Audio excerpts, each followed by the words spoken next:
It's my pleasure to introduce you Professor Shawn Clankie, who works for Otaru University of Commerce in Japan, and now we have special privilege and rare possibility to meet specialists both in applied linguistics and general linguistics. So I hope that Professor Clankie will tell us of the research, his major, or some areas of language study he's interested in, and I hope for fruitful discussion after that. So do not hesitate to ask questions. You're welcome, Shawn. Okay, first, thank you all for coming today. Can you all hear me okay? Can you hear me? It's okay? Can you understand me? Yes. Excellent. Okay. I always have to ask that because I keep traveling from country to country and I'm never sure if people are understanding or not. As I was kindly introduced, I am Shawn Clankie. I am from Otaru University of Commerce. That's in Sapporo, well, it's next to Sapporo, Japan, on the northern island of Hokkaido. It's been quite a long trip to come to here today, so I'm very happy to be here. I decided that I would talk a little bit about my linguistic research first, the side that I was trained in when I did my doctorate, and then talk a little bit about the other side that I do, the applied linguistics side. I'm trained as a linguist, but actually my title is Professor of Applied Linguistics, so I do both sides. So I'd like to talk about those first. My research in linguistics started about 15 years ago. And I started working on brand names. You know what brand names are? You know what brand names are? Okay. For example, we have a marker? Or no? No markers? Okay. If someone has a marker would be helpful. It's okay if we don't have a marker. For example, we have Google, right? You all know Google, right? Okay. What is Google? Search system. Well, it's a search engine, okay? So the brand name is Google, and we have search engine, which is the semantic class to which it belongs, okay? I'm going to talk a little bit about language change here, and specifically about semantic broadening in language, okay? One type of change where the meaning grows wider. So we have an example like Google search engine. And what is special about brand names? There's something special about them. Does anyone know what's special about a brand name in language? They must be well known, popular. Well, there's lots of brand names which are not well known. Easy to remember. Well, a good brand name certainly would be. But there's something unique about brand names that we normally don't find in other parts of the language. Any ideas? Okay, there's what's called proprietary status. They're registered under the law. Okay, so this is where language and law sort of connect. Okay, and for a brand name to become, thank you. For a brand name to become registered, let me put this up again. I'll take another, I'll take Google. Okay, Google is a search engine. Okay. For a brand name to become registered, it has to have two parts. Okay? The first part is the brand itself, and this brand is actually a proper adjective.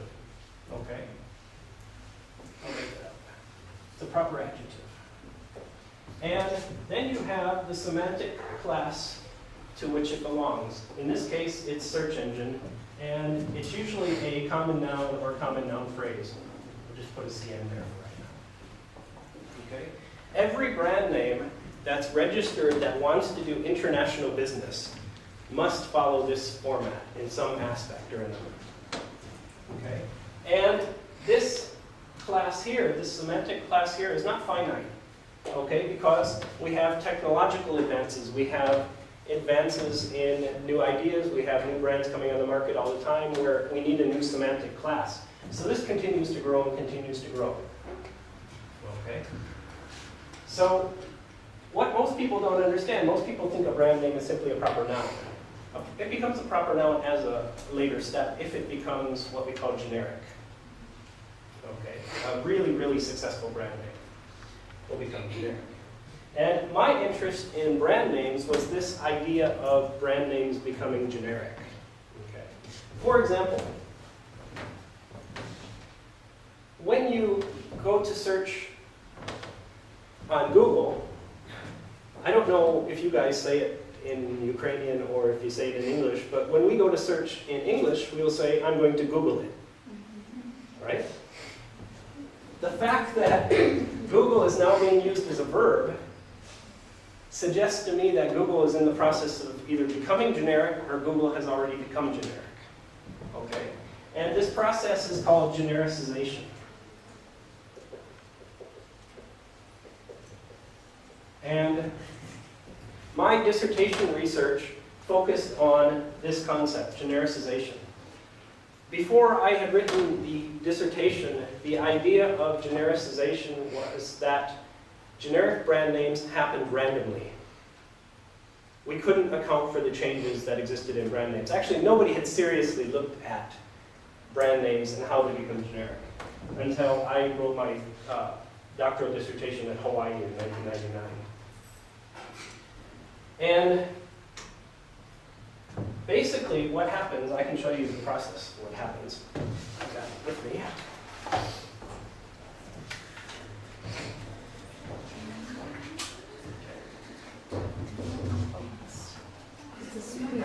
This is a screen. Don't write on the screen. This is the whiteboard. Yes. Okay, got it. I won't write on the screen. Okay, so this is the eraser, right?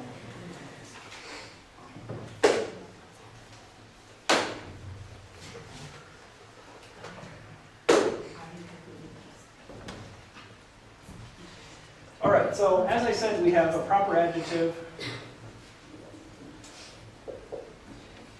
and that's specific, plus the common noun. Okay. Then we get ellipsis. What is ellipsis? Emissions. Okay, it's a drop-in, right? All right, and what happens is this common noun phrase drops. Okay, we get a drop right there. Because the brand name is the one that gets the advertising. The common noun phrase, most people don't even know it exists. So it's almost at the point where the brand name starts to be used in the language, in the marketing, as the product comes to market. We lose this common noun phrase. So that would drop us down to a proper noun specific.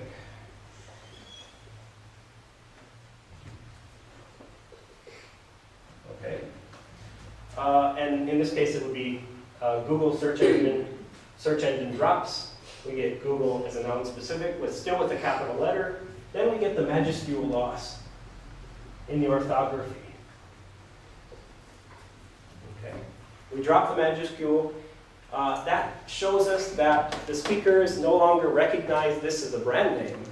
They recognize it simply as a common word in the language we use to describe something. Then we get a common noun. That's generic.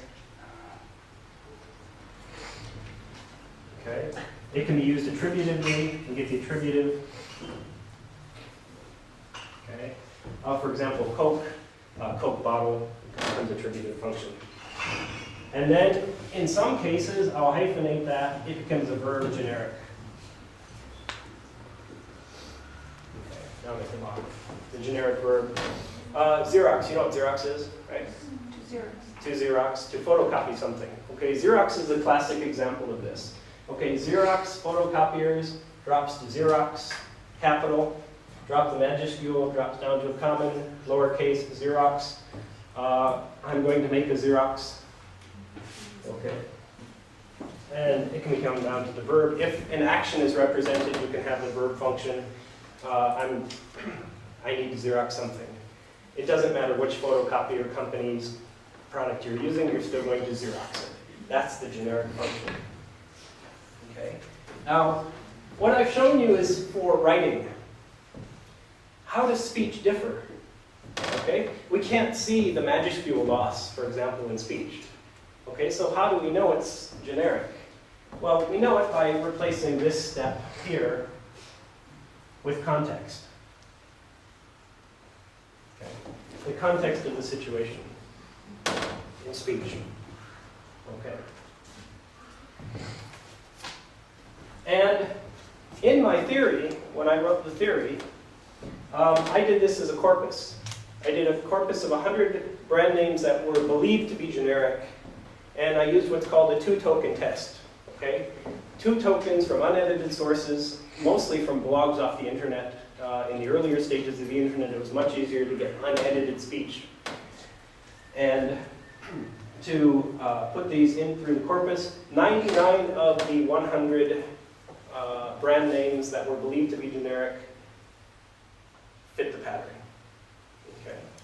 There was one that didn't, and the one that didn't skipped this step right here. But it went to this step. Okay. Now, how can we account for that? We can either say, well, you have a problem with the theory, or we can say that if we know something about productivity in language, you know this expression, productivity? Okay. The ability to create new forms, okay, in language. If we know something about productivity, we can say, well, just because a form isn't currently present doesn't mean that it's not possible. Okay? And that is how I counted for the 100th example. Okay? Was to say, just because right now it skips this step doesn't mean that in the future the speakers won't find a need for this step. Because there's nothing neither grammatical nor unacceptable about it. We're going back to grammaticality and acceptability. Okay. And that is the essence of the theory that I developed for brand names, for how brand names become generic. Now, what is really interesting about this theory is that if you pay attention to this carefully, and if you go through and read the theory, I haven't given you the hypotheses behind this, I've sort of skipped to the important stuff. But if you read the hypotheses behind these, you'll see that there should be a level of predictability in brand names. This and the hypotheses behind this can give us a clue to what may happen with brand names in the future. New products coming on the market. Okay? And I can quickly go through the hypotheses behind this. Okay? The first hypothesis for brand name genericization is novelty. Okay? Novelty means something new that didn't exist before. Innovation. Okay? For a brand name to become generic, there must be innovation, and it must be innovation in the semantic class at this level. Okay? Because if this semantic class already exists, for example, perfume. Perfume has existed for hundreds of years. If you create another brand of perfume, it's not going to become generic. But if you create something very, very new, like Velcro, you know what Velcro is, right? The sticky tape. Okay? Yeah, like Velcro. If you create something completely new, when Velcro came to the market, nothing like it existed. It was innovative. Okay. The semantic class, no one knows the semantic class. That doesn't get the advertising. Okay? Can anyone guess what the semantic class might be for Velcro? It's really silly. Okay, you would think it might be Velcro sticky tape or something simple. It's not. It's hook and loop fasteners. It's really quite silly. Okay? No one is going to say Velcro hook and loop fasteners. Right? They're just going to say Velcro. So this is effectively a 0. Linguistically, it's a 0. Okay? No one's going to say this. Okay? And this brings me to the second hypothesis that I worked with. If the brand name is shorter and easier to say than this is going to move to this. Right? This will move to here. All right. Hook and loop fasteners, you can count syllables. There's probably 6 or 8 there. Velcro's got 2. It's very easy to say. Brand creators are very, very good at this, at creating something that slips off the tongue and that's very easy to say. And so this just becomes the de facto generic. Okay. The third hypothesis was that the changes were regular, that this happens for every brand name that becomes generic, and that has been borne out. The fourth important point was what's called the single association hypothesis. And the single association hypothesis, quite simply, means that the brand name can only refer to a single product. It can't refer to a line of products or a multitude of products. Okay? Like Ford, for example, the brand Ford, or the brand Chevy, or the brand Porsche, they refer to several lines. Okay? For a brand name to become generic, it has to refer to a single product. Velcro refers to Velcro and nothing else. Okay? In America, Kleenex, which is by Kimberly-Clark, I know you have Kimberly-Clark, I saw it in my hotel. The company that makes Kleenex. Kleenex in America is a generic. When Kleenex began, Kleenex only made tissues and that was all they made. They made nothing else. So there has to be a single association for a brand name to become generic. Okay? So knowing this, it allows us to predict what might happen. And Google would have been an easy one to predict. Okay? If Google had success, Google would start to become generic because the alternative search engine, which is Yahoo, has a secondary meaning already that we can't attach to it. And so that would never become generic, but Google became a sensation. Much of the world is using it, and it has started to become generic down to the verb level. Okay? I want to watch my time so that I make sure I have enough time to have a discussion with you guys in a little bit. Okay? So that's basically what I did my linguistics work on. And I still kind of do a lot of this. Most of the conferences I'm doing in Europe this week, last week, next week, are going to be on this theory. But it's one side of what I do. Okay, the linguistics is just one side of it. Did this make sense? It's okay? Okay, so that's what I worked on. I'm really a generalist in linguistics. I like to focus on language and law, language policy, and this is certainly a language and law issue because genericization, companies take this quite seriously because if their brand names are found to become generic, they can be stripped of their proprietary status, and it simply sets the word free. They have no more control over the word, and any company can use that name on their product. So they don't like my research.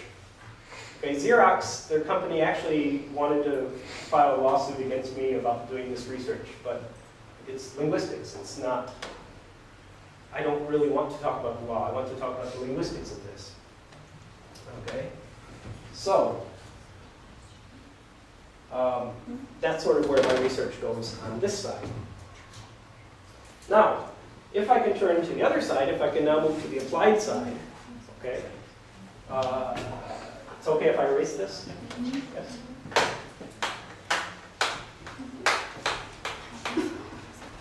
And feel free, if you have questions, you can feel free to ask me a question if you want.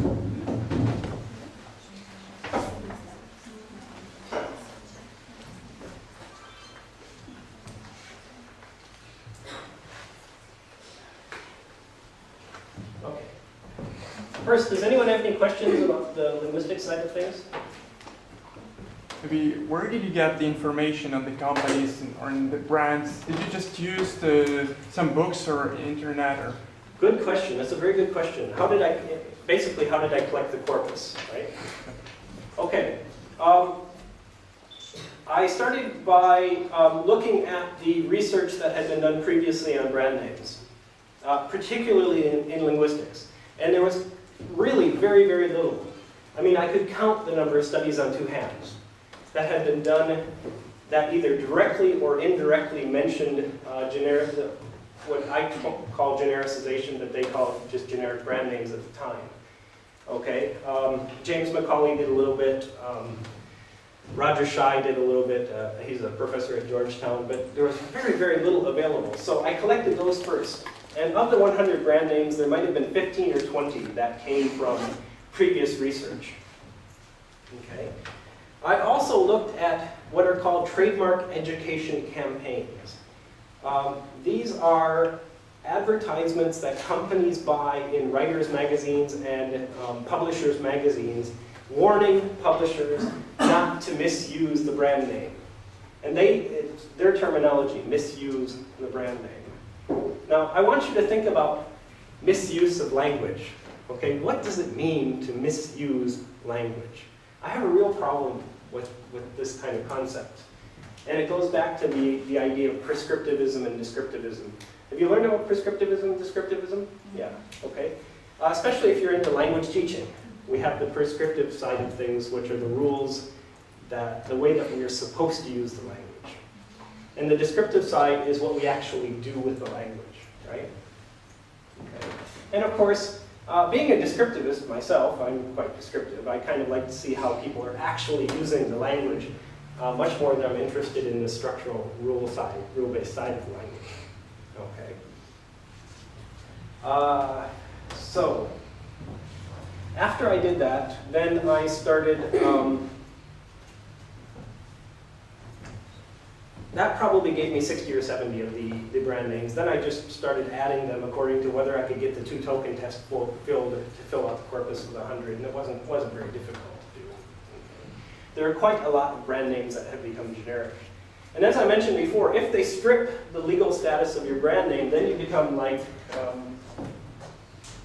I don't know if it's a generic here in Ukraine or not, but aspirin. Okay? In Canada, aspirin is still a brand name. It's still a proprietary brand name, so it's capitalized. But in America, it was stripped long ago. It was found to become generic. It was stripped of its protection. And now any company can make aspirin. Bayer was the original company, or Bayer was the original company that made aspirin. Now anybody can sell aspirin. Okay. And that's sort of the problem of what can happen. So companies, they create these trademark education campaigns and they send nasty letters to people like me telling me to stop my research as a way of protecting their brand name. Okay?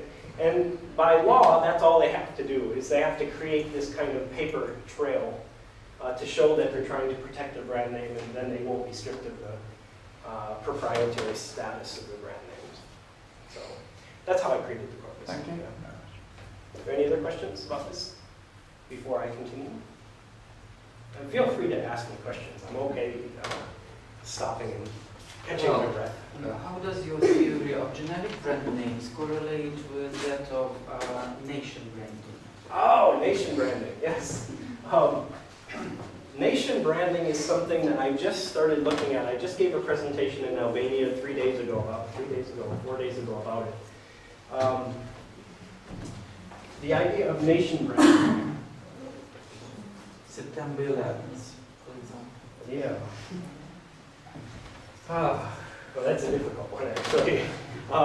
Nation branding is a new concept. This concept has only been around for about 10 years or so, but the idea of creating a national image that you're projecting outward for purposes of tourism,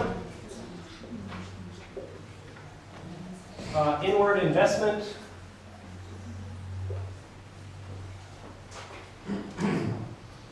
increased education, for example, increased exchanges, etc. Okay. This is the purpose of nation branding. Nation branding is basically to forge an image an identity that you want to project to the rest of the world, and it's seen as a way of particularly increasing inward investment and tourism. But I like to add education to it as well, because obviously countries want to increase the number of exchange students they have. It brings in a lot of money into the economy. and also opens up the country to new ideas. But this concept of nation branding has only been around for about 10 years. It's from a guy named Simon Anholt. And he has created an index of nation brands where he ranks the nations according to how successful they have been at their presentation, outward presentation to the world. Okay? So, for example, in Japan, right now, Japan has 2 national campaigns, which are nation branding campaigns, and I hate both of them. They're both terrible. Okay? The first one is Japan Yokoso. And Japan Yokoso. Yokoso means welcome in Japanese. It's a word for welcome. Okay? Japan Yokoso is an attempt to say that we are Japan, we are open to investment, we are open to the world, please come to Japan and visit. But one of the most important aspects of nation branding is that you are truthful. And I question the truth of this, because I've lived in Japan for 16 years, and I know Japan is not very welcoming to people from outside Japan. Okay? It still has a lot of work to do. So on Simon Anholt's branding scale, Japan would probably slip a few places because we know that we have an issue of... I'll teach you a wonderful Japanese concept. We know that we have the issue of what's called tatemae. Does anyone speak Japanese? 日本語話せる方? Nai. Okay. We have 2 concepts. We have tatemae and we have honne. Tatemae is the surface appearance of things. What we say on the surface. Honne is the truth. What's underneath the surface. Okay? So often in the presence of foreigners, everything is very nice, very happy, very happy.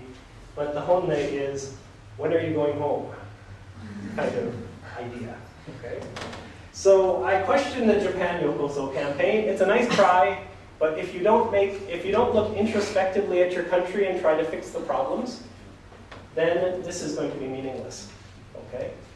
The second concept of nation branding is cool Japan. Okay? Now, cool Japan is aimed at anime, manga, okay, the cartoons and the comics and things, and Hello Kitty and the pop culture. Okay? Now, it's what I call the otaku culture. Otaku is these kind of fanatics of this kind of style. Okay, you have fanatics in Japan of manga, you have anime fanatics, and their whole life is about that. Okay? And Cool Japan is trying to export this to the world. That's their program, is exporting Japanese pop culture to the world. Okay. The problem I have with this is it's not mainstream. It's limited in its audience. So it's aimed at a particular subculture outside of Japan that most regular people who are not interested in manga or not interested in anime are going to have a problem with. Okay.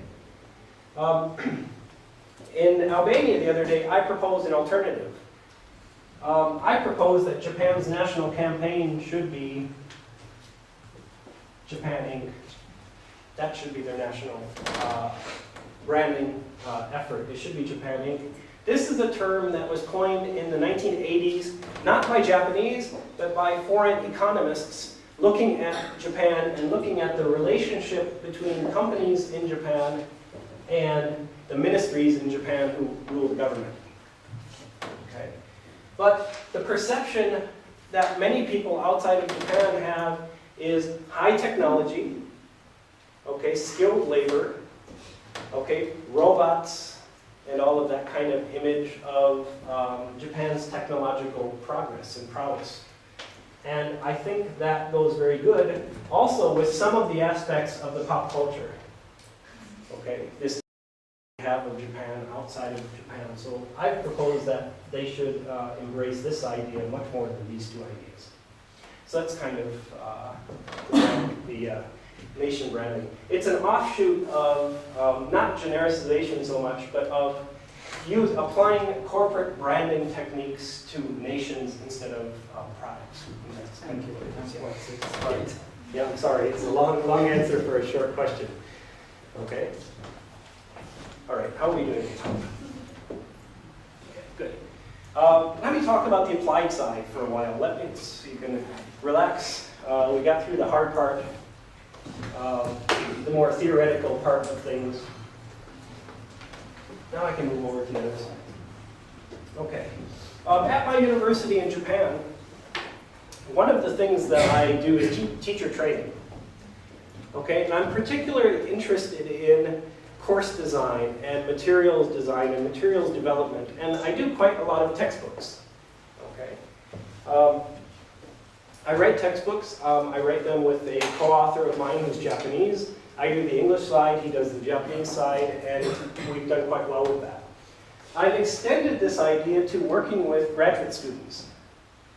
And my first two books with graduate students came out in, I think, 2009 and 2011 were the first two books, the ones that you were looking at earlier.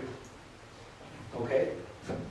And the problem that we have in Japan with language education, I should say the problems we have, because there are many, many problems that we have in Japan with language education is, first, a philosophical one about what it is that our students need in order to succeed. And we have the traditional view, and this, we're talking about methodology now. We have the traditional view, and we have what I call modern, but it's been around forever. Okay, it's just Japan has not nearly embraced it the way that it should. Okay, you've learned about teaching methodologies, right? Okay, English language teaching methodologies. Okay, what common methodology are they using in Ukraine now?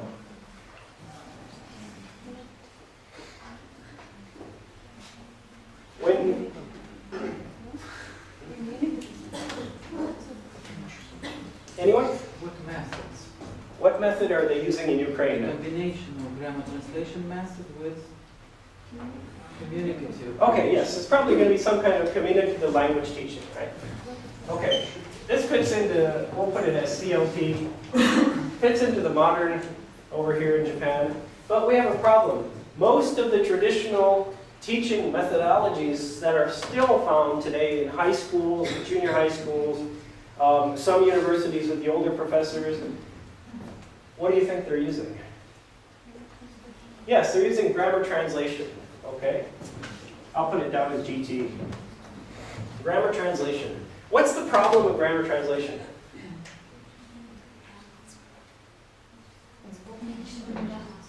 Yeah, it's boring, yeah. I fully agree. Okay? Not communicative. It's not communicative. It's focused on sentence level, mostly focused on sentence level translation. Okay? It's translation at the sentence level. Okay?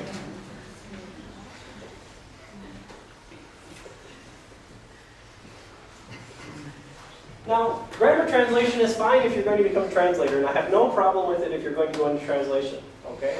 But in Japan, probably 99% of the students are not going to go into translation, okay? It's just a simple way that the country works, okay? But it focuses on sentence-level translation.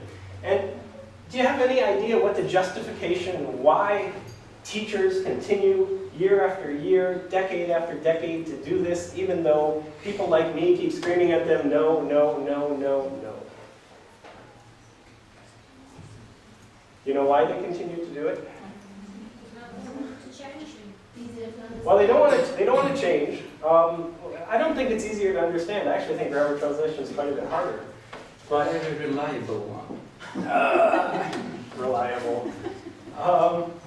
No, they justify it because of the entrance exams. The traditional entrance exams at Japanese university are the gatekeeper for success in society. Okay? You pass the entrance exam to one of the elite universities like Tokyo University or Hokkaido University, and you're supposed to have this wonderful career and nice life. Not really, but that's the idea.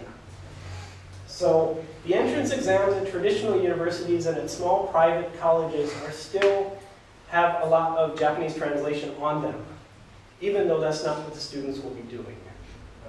So they still contain those.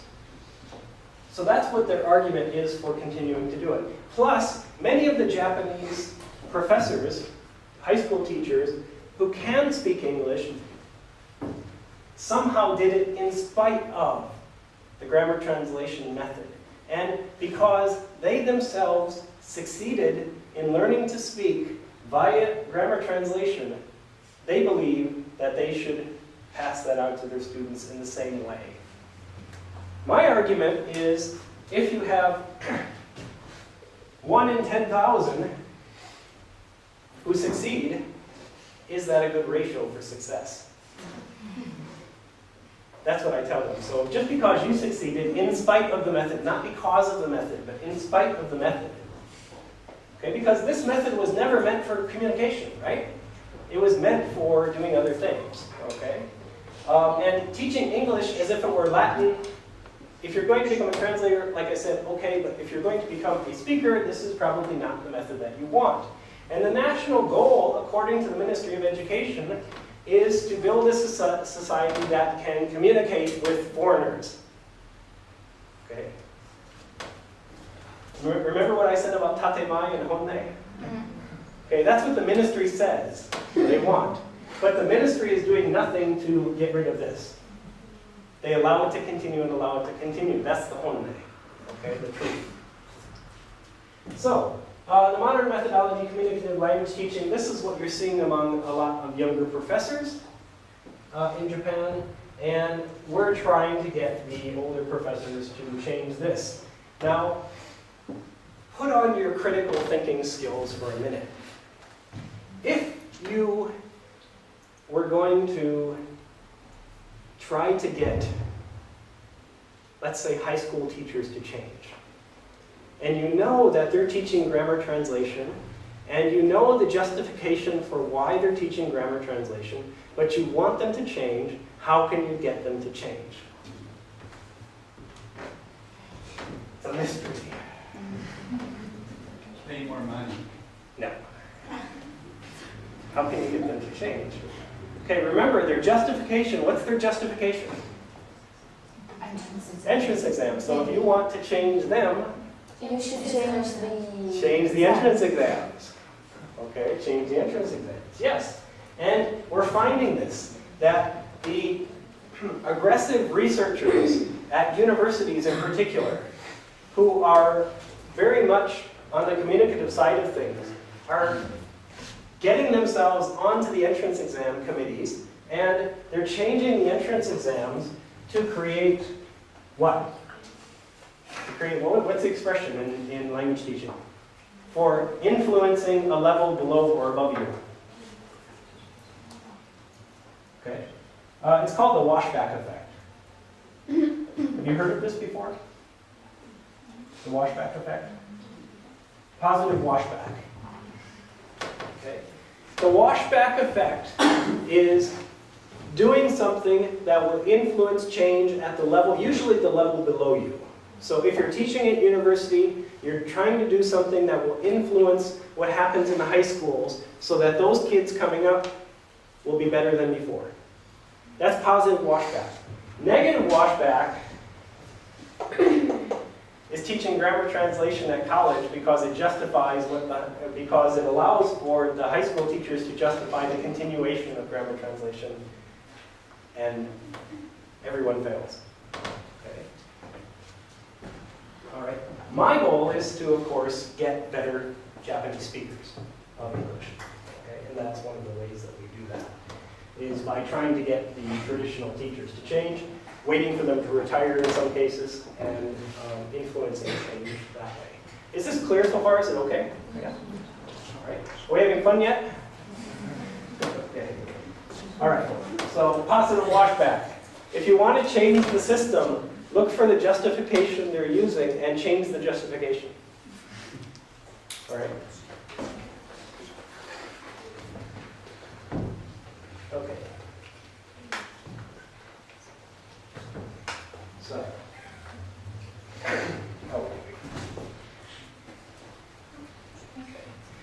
We got about 30 minutes left, I think, right? It's 11:20? 35 minutes left? Okay, let me open it up for questions again before I continue talking about other things.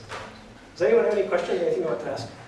How many Japanese students do you have in the US universities, approximately maybe? And can you say, are they successful in what do they struggle with studying in the US? In the US? Okay. How many currently are in the US? I think the number has dropped to like 50,000. I think at the peak, the number of Japanese students studying in America was 110,000, was the peak. But it's been continually dropping. And there's a number of reasons why that is happening. The main reason is simply population decline. Okay. Japan lost 3 million people last year. It's very, very much an aging society. When you lose 3 million people in your population, that's like almost 2% of your population. That's quite a bit. Okay. The second reason is the Japanese economy has been bad for 25 years, almost 25 years now, since the bubble burst in Japan. And because of that, students are very, very worried about their education. They're worried about their future. They're worried about getting a job, mainly. So they stay in the school. Instead of wanting to study abroad, they stay in the school because their third year and fourth year is what's called shushoku katsudo, which is job hunting. And they spend a lot of time meeting with companies and trying to get a job in a system where many of them are going to find themselves unemployed or underemployed because the quality jobs simply aren't there. So yeah. What was the second part of your question? Well, does the lack of the bad situation with the communicative language teaching, does that have any effect on Japanese certainly studying in the US? Certainly it does, because many of them are going to find that after 6 years of education, 3 years of junior high school, 3 years of high school, even after sometimes 2 years of college or 3 years of college, they're still going to go to America and end up in a ESL program instead of going directly into their courses for third year or fourth year. And that is still a continued problem for that because it's an additional cost burden on them. So again, it's another problem. If we fix the problem, if we got everybody doing communicative, and to take a good example, South Korea. South Korea put it as a national item on its national agenda to fix, was to create a nation of good speakers. And it's incredible how much progress South Korea has made, and Japan is sitting there doing nothing. China is passing Japan.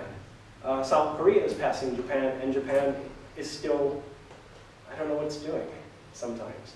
And I wish the ministry would actually understand the necessity for doing this. And right now, the motivation for really getting change is from companies, not from the government, okay? For example, Uniqlo, the clothing company, and Rakuten and a couple other companies are requiring all employees to be able to speak English at a certain TOEIC level before entering the company. Okay, and that's and also in some cases to hold meetings in and activities within the company in English rather than in Japanese. So there's a lot of things working against that. Certainly a lot of things working against that. Other questions? Yes. Actually, a question and a request. The first one is a question. What's your attitude to tests, say multiple choice tests? How do they agree or disagree with communicative language teaching problems principles? And the second one is a request. Can I have a look at some of your books? Sure. I don't have any of them with me. I didn't bring any with me, actually. If you have a card or something later, I can send you some. Thank you. Yeah, thank you. The question, oh boy, multiple choice.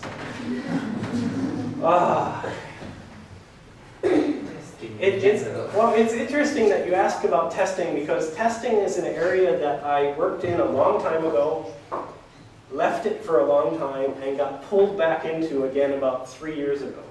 So I've been doing quite a bit of testing recently. And multiple choice for communication.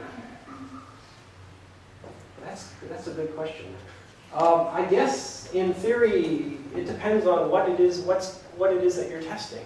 If you're focusing on, for example, simple vocabulary and stuff like that, which is not terribly communicative but is useful in a communicative context, then I don't see a great problem with it. Most of the standardized tests use multiple choice as their main focus of a lot of their activities.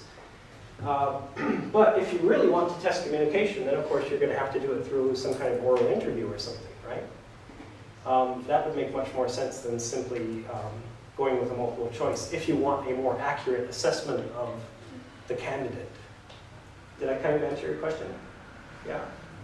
And yes, I mean, I wish I would have brought some books with me, but I've kind of been traveling around and carrying a lot of books would have been quite heavy. I've actually been dumping books as I go from city to city because my bag has been getting kind of heavy. But I will send some books over. Are there any other questions? Okay. I can talk a little bit briefly about testing while you're thinking of other questions for me. Okay. I mentioned entrance exams in Japan. And have any of you studied testing? Have any of you studied testing theory? No? Okay. One of the problems that universities face when they create entrance exams is that entrance exams are supposed to be some kind of proficiency test.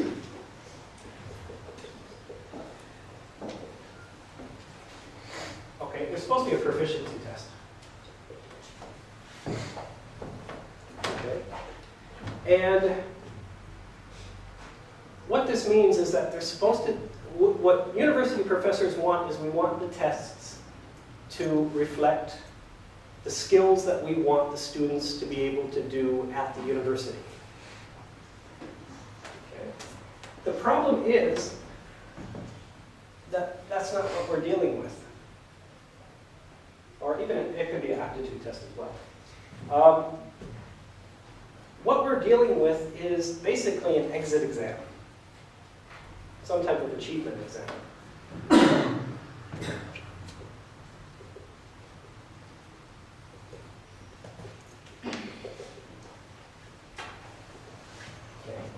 And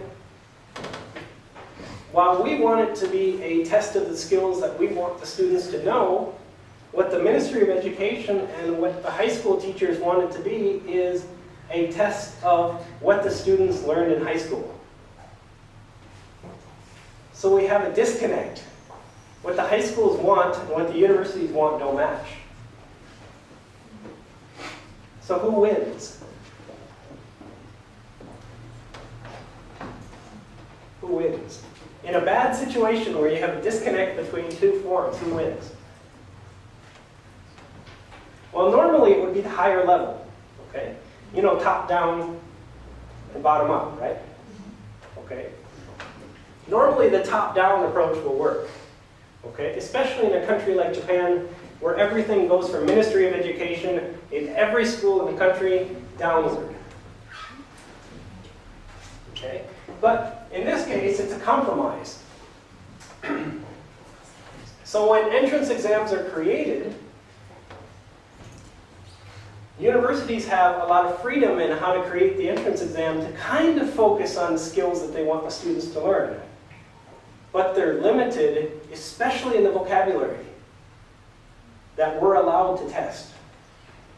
Dictionaries. Every word in the dictionary has a mark by it, whether this is approved for junior high schools, whether this is approved for high schools, or whether this is not approved yet. Okay, and there's, of course, like if you ever studied BASIC and some of those things similar to that.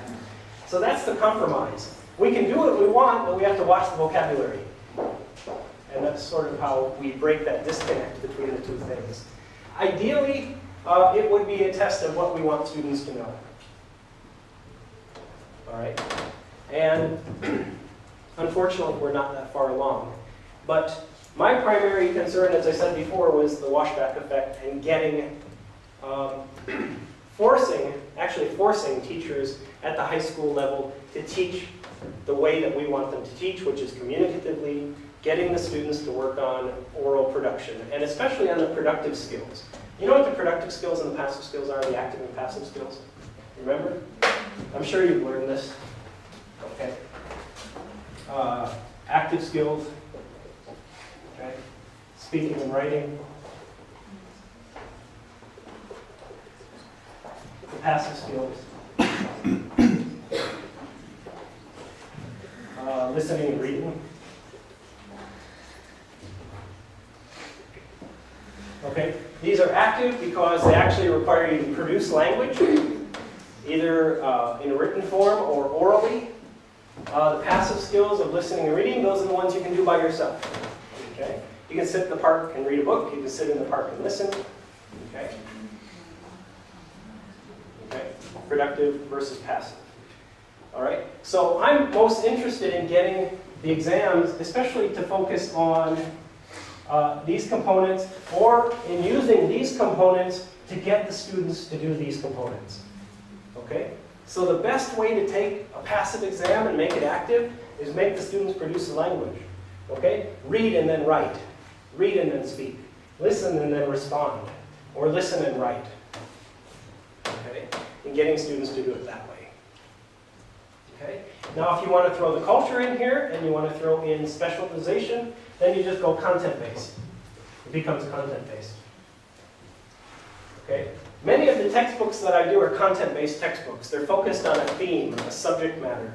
One that I just did with my student, my graduate student last year, 2 years ago, was called Why? Understanding the Science of Everyday Life. And it focused on just common questions that everybody has. Everything from why is the sky blue, why is the sea salty, why do we have eyebrows? Okay? Common questions like that, and looking at them and explaining them in a reading passage for students, the science behind those things, why we have them, and turning it into a textbook off of that, using mainly productive skills, reading and then speaking, reading and then writing, reading and then other things. Okay? So that's kind of how we do that. Okay. Questions? I'm trying to catch my breath. We're doing good. Okay. So at my university, in the teacher training program, we have a very small program. For the graduate level teacher training program, we only admit 1 or 2 students per year into the program.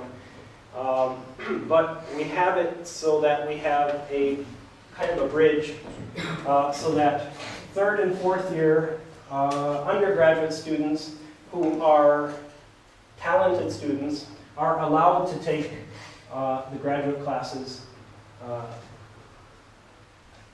as a test. If they pass the graduate classes, then they get kind of fast-tracked into the graduate program so that they can continue in our graduate program to become teachers. And this is actually very progressive for Japan. It's very unusual to have undergraduate students being permitted to take graduate classes. The whole idea of changing grades, changing levels on the basis of your age is a very foreign concept to Japan. The idea of what's called Tobikyu. Okay, Tobikyu is jumping years. Okay? For example, you have a prodigy or a genius student who's a child. In Japan, they're not allowed to advance more than 1 year, which is really sad. Because what it means is that if you have a child who's clearly gifted, they're stuck. And nothing is going to challenge them. And the only alternative for the parents is to send them to a country where you're allowed to jump according to your intellectual ability. And most often that's going to be someplace like America or the UK. And often you will see geniuses or savants or something in America. University students as young as 8 or 9 or 10 years old. You'll see them there. And sometimes they're Japanese and sometimes they're Chinese. Their parents have realized that the Japanese system simply is inflexible. So to have something like this is quite an advancement, especially if they're third-year students. Jumping a minimum of 2 years in Japan is quite rare. So that's part of what we do. We also do teacher relicensing. In Japan, high school teachers and junior high school teachers must get licensed by the government in order to teach, and then they have to relicense every 10 years. So my department handles the relicensing every summer. We put together a weekend, and it's 8 hours a day for 2 days of lectures and discussions, presentations, and a final project on the basis of the students, a presentation.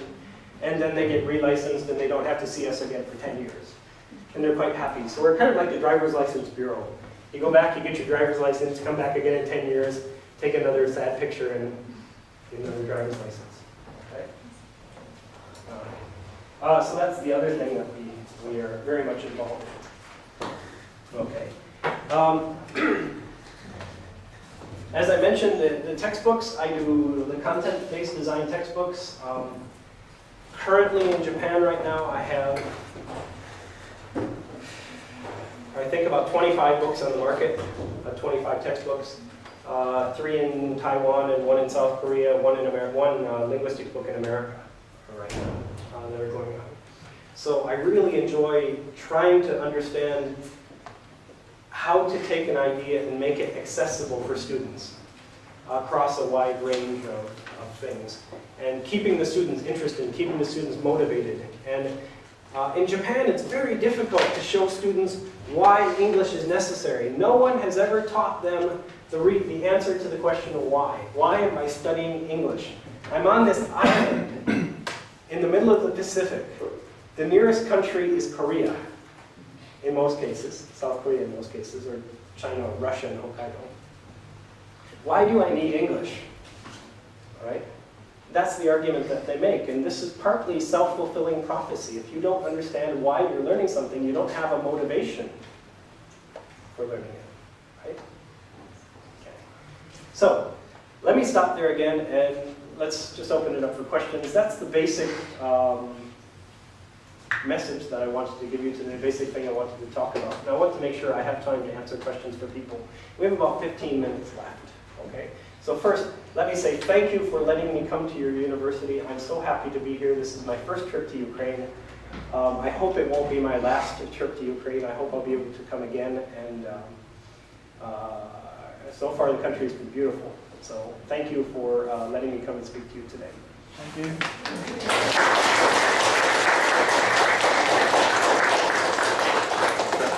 Let me open it up for questions if you want to ask questions or you want to come up and talk to me or anything like that. Yeah. Well, speaking about learning and teaching English to different pupils of different countries, Yeah. How much do you take their psychology into account? How do you study how to make them motivated? How do you learn that? Do you read some foreign psychology books or what? Or you just do it in your own experience?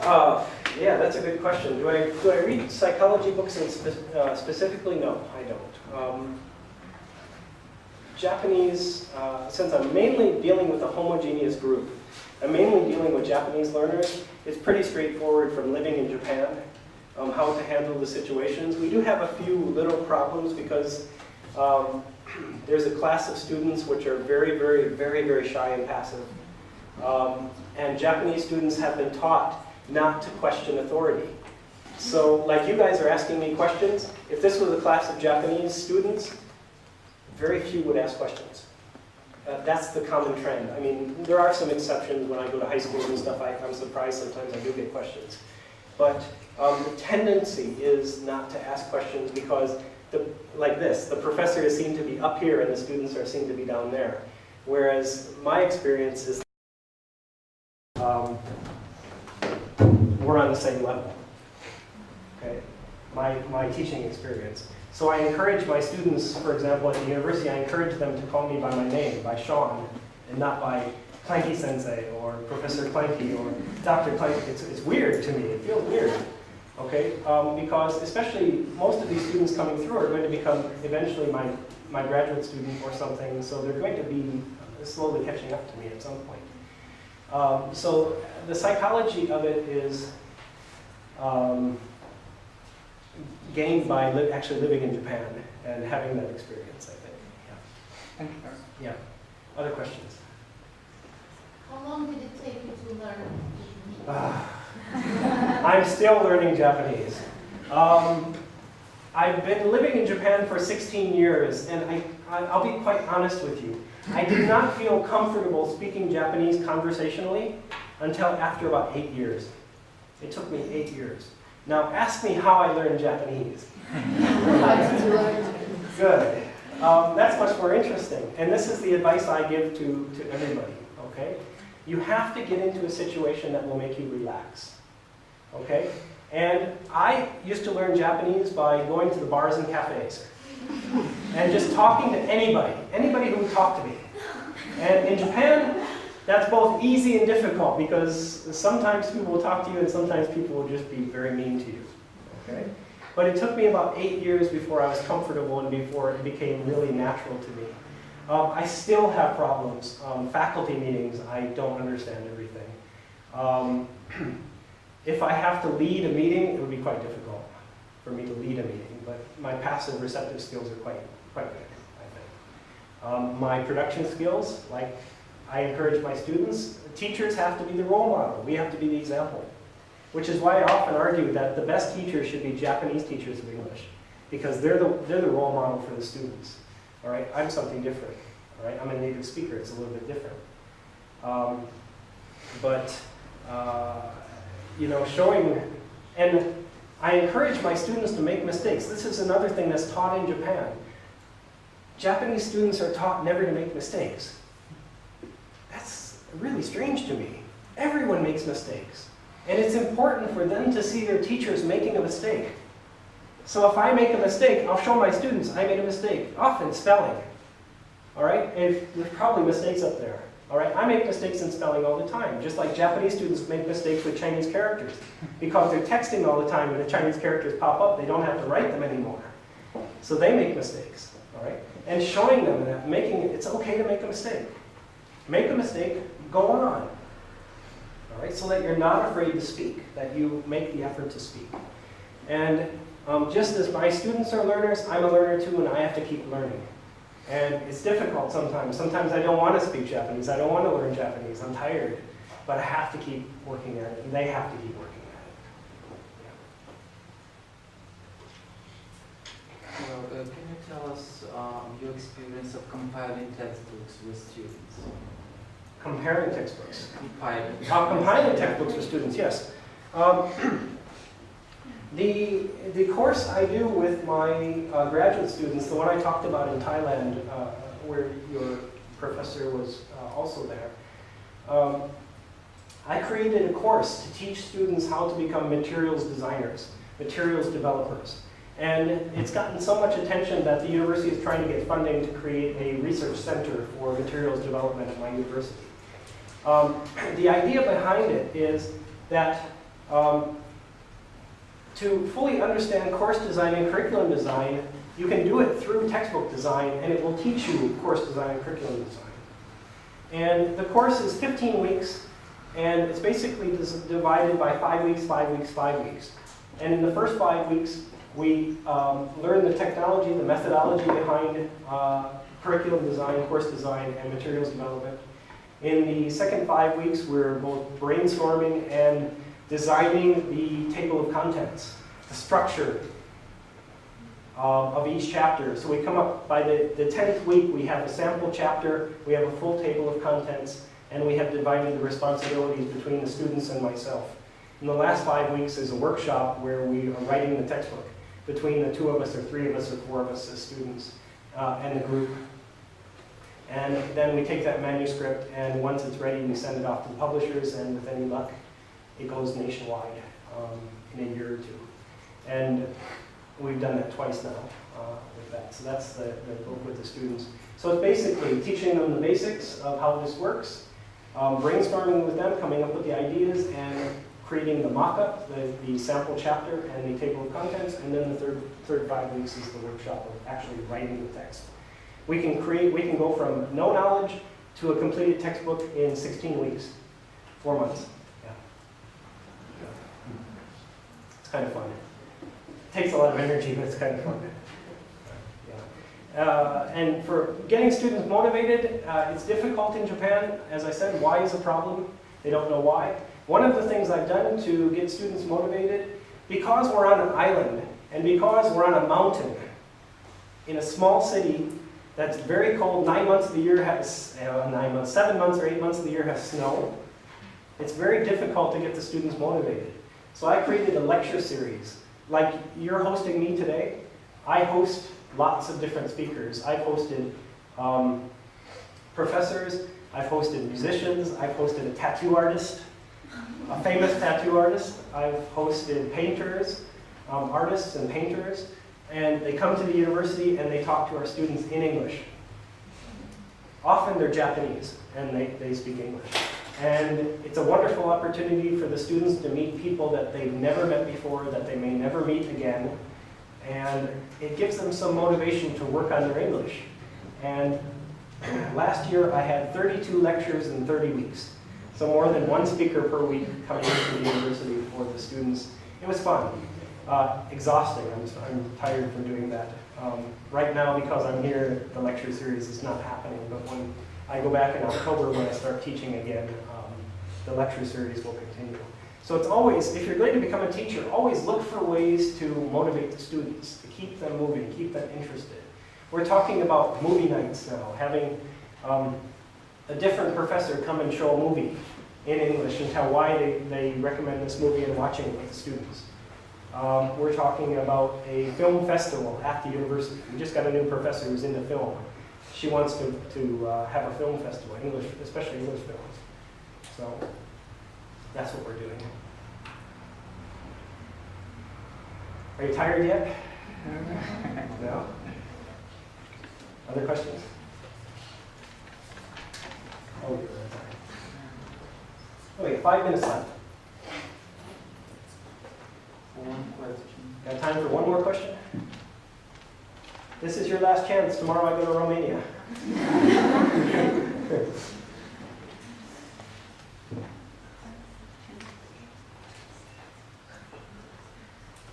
No, I'm impressed. Your English is excellent.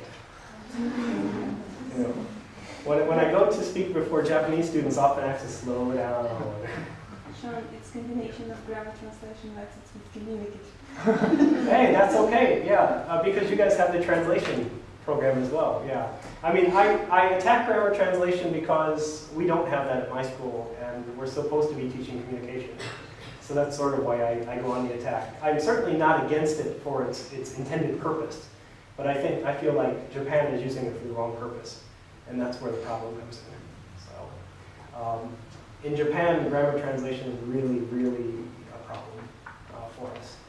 And getting professors who came from a literature background without the applied linguistics teaching side of the background, getting them to understand the applied linguistics side is quite difficult.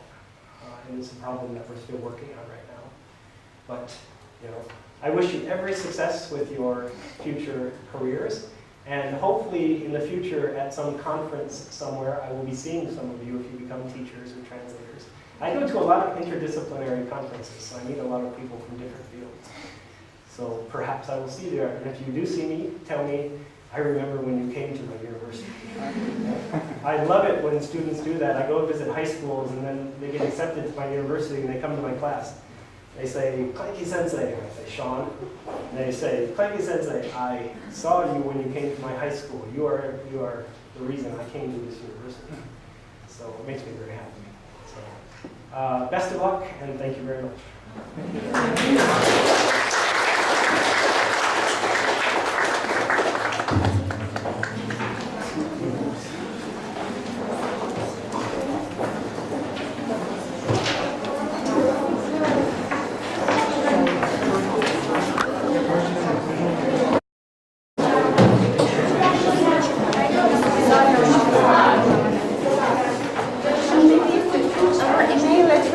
Oh, okay. Yeah. So that students